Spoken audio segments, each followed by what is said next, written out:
So how do you create new habits?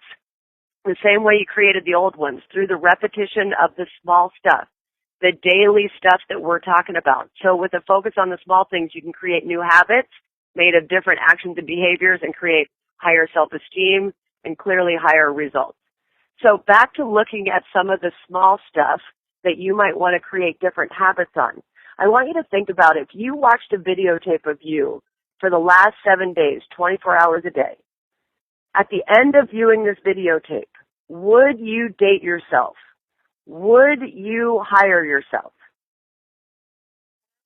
So what's on this video is all the stuff that nobody knows about. So at the beginning, I talked about that your vote is the only one that matters. Like, this is really important. Nobody knows whether you pay your bills on time or you pay late fees. Nobody knows whether you floss your teeth or you make your bed in the morning. Nobody knows if your insurance is up to date. Nobody knows how much in general you tip the waiter or the waitress. Nobody knows whether you watch 0 hours of TV every night or 4 hours or 6 hours. Nobody knows whether you have a plan for a retirement, whether you eat fast food or you eat organic. Nobody knows whether you read that book to your daughter last night or you made it to your son's baseball game. Nobody knows if you return borrowed items. You are the only one that knows all of this stuff.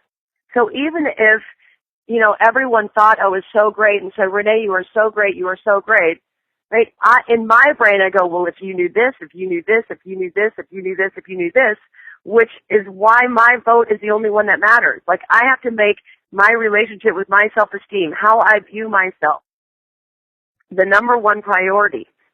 Because, again, I'm going to take me and my self-esteem everywhere I go for the rest of my life. Sometimes visualize it's me and my self-esteem running down the beach. That's the type of relationship I want to have with myself, where I would rather be with me than any other person in the world. Now, yes, I have, visions of me and my husband running down the beach, yet my relationship with my self-esteem is more important than my relationship with my husband, because my relationship with my self-esteem is the number one driver of the relationship that I then establish with my husband.